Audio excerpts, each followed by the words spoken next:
Halo semuanya anak didik kami, selamat siang naku, salam sehat dan salam SFD. Semangat, fraternitas dan Dina. Gimana kabar kamu di siang hari ini nakku? Bapak berharap kalian semuanya masih dalam keadaan baik-baik saja dan tentunya masih tetap mengikuti protokol kesehatan dimanapun kamu berada. Oke nakku, di siang hari ini materi yang akan kita bahas yaitu analisa musik barat. Tanpa berlama-lama, ayo langsung saja kita lihat video pembelajarannya. Check it out.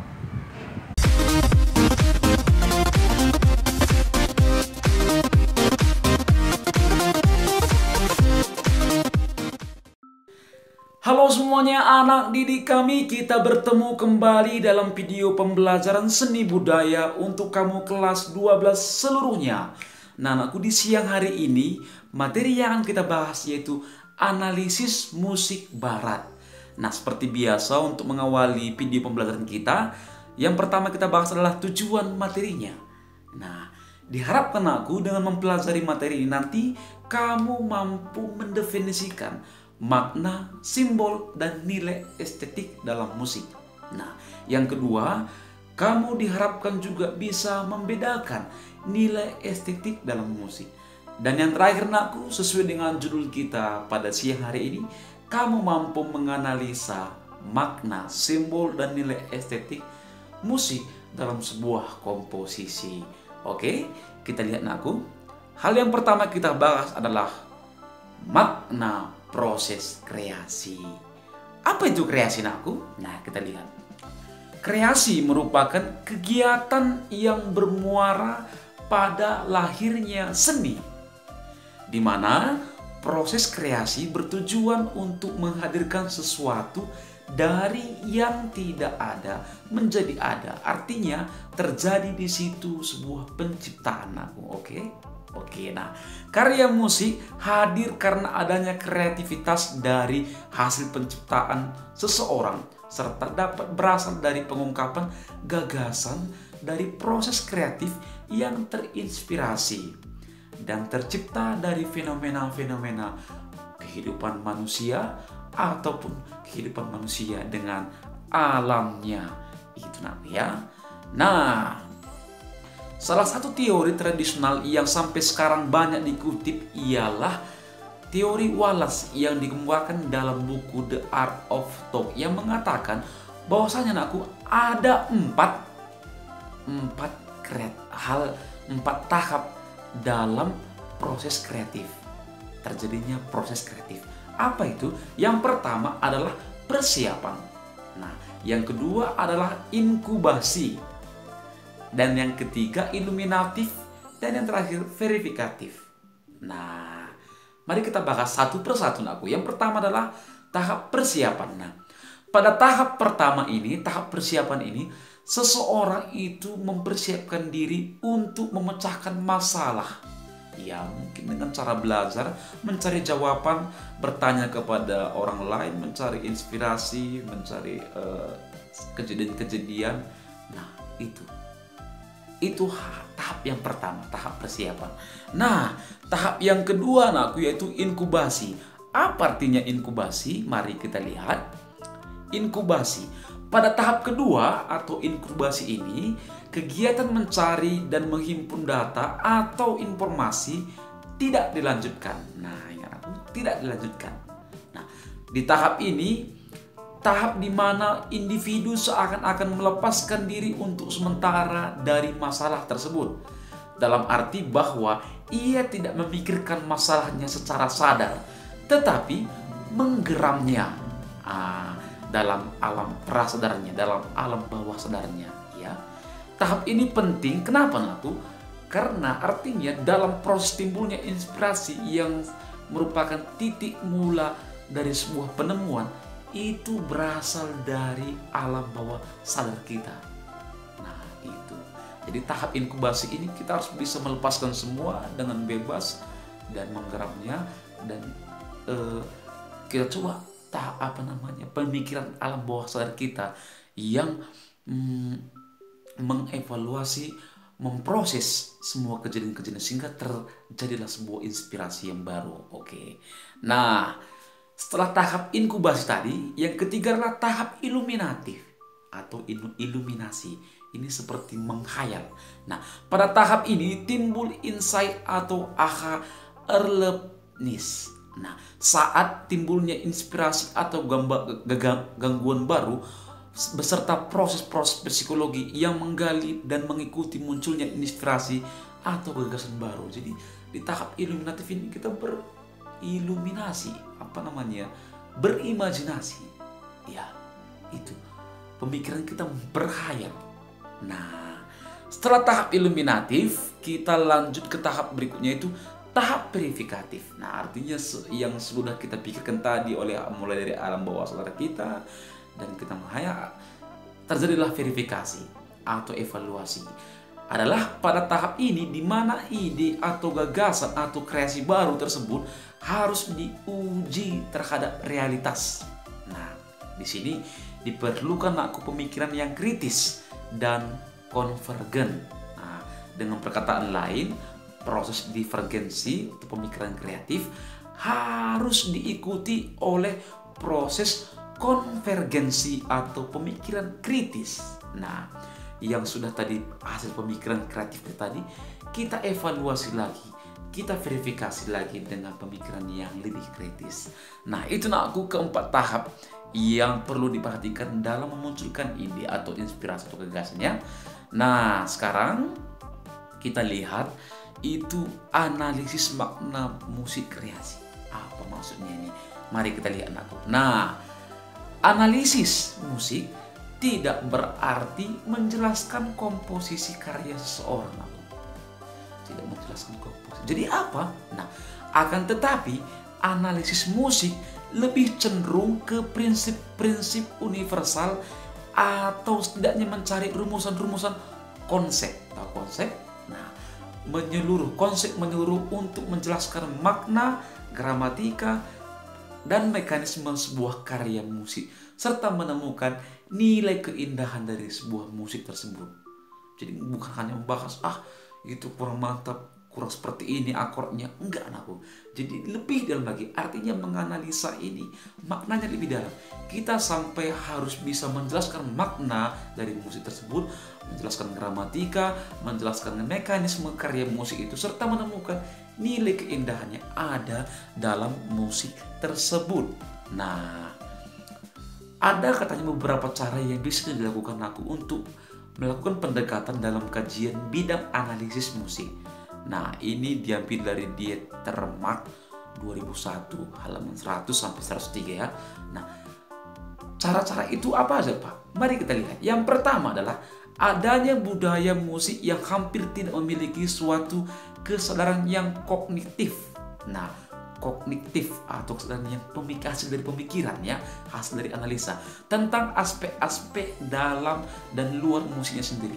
Walaupun setiap jenis musik memiliki unsur internal yaitu gramatikanya dan teksnya, dan unsur eksternalnya yaitu konteksnya, kita harus pertama dulu katanya harus keluar dari aspek-aspek yang biasa, keluar dari suatu kesadaran yang kognitif katanya. Nah, yang kedua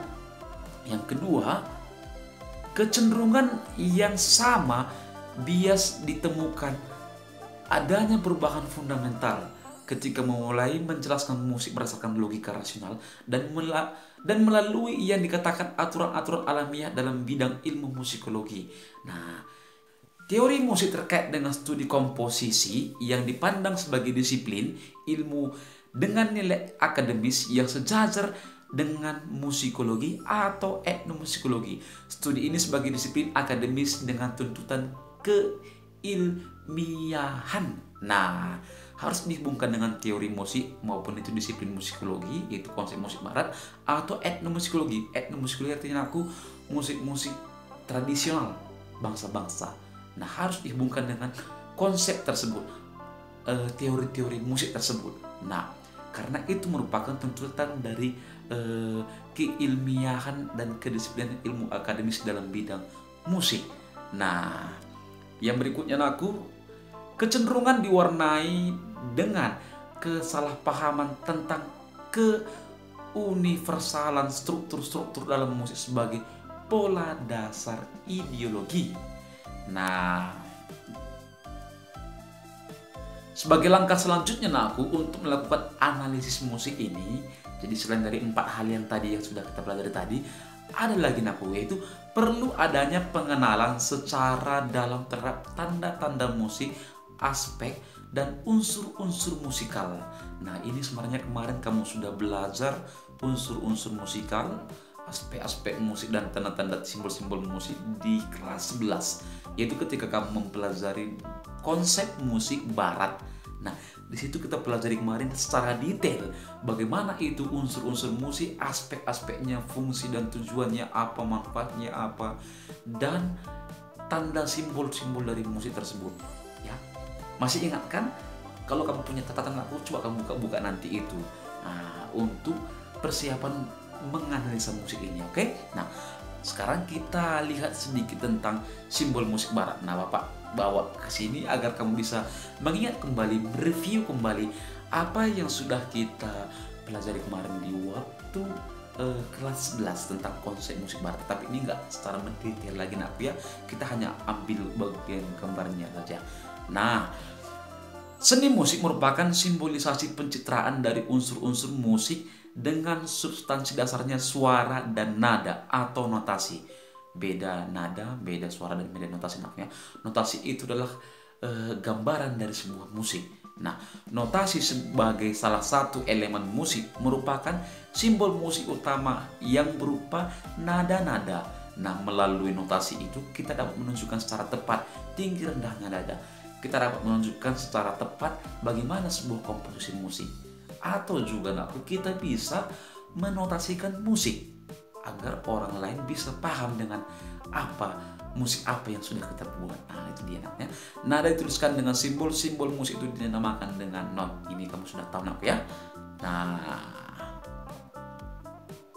ini kita hanya untuk mengingat-ingat kembali. Nah, ada unsur musik kemarin yang pertama di kelas 11 adalah nada. Nah, apa arti nada? Nah, adalah tinggi rendahnya bunyi dalam frekuensi tertentu dan dalam jarak tertentu. Oke, misalnya di sini katanya ada beberapa istilah untuk sebutan nada. Yang pertama adalah nada tonal, yaitu nada-nada diatonis untuk musik barat. Nah, ini Pak bilang tadi, masih ingat kan dengan nada diatonis? Nada-nada diatonis itu terdiri dari 7 nada dengan jarak 1,1,5, 1,1,1,5 laras. Nah, yaitu apa yang bisa kita dengar? Do, re, mi, fa, sol, la, si. Itu nada-nada diatonis ya. Ada 7 nada. Nah, itu yang disebut dengan nada tonal. Yang berikutnya adalah nada modal. Adalah nada-nada pentatonik atau musik daerah. Simbol-simbol musik berupa nada-nada yang ditulis dengan angka huruf dan juga not balok yang ditranskripsikannya. Misalnya apa itu nada-nada pentatonik? Pentatonik artinya ada 5 nada. Nah, ada yang disebut dengan nada pentatonik pelok, yang jumlah nadanya hanya 5 di tradisi orang Jawa ya, dan disebut dengan tangga nada pentatonik pelok. Apa aja nada itu? Do, mi, fa, sol, si, do. Do, mi, fa, sol, si, do. Coba kita solmisasikan ya.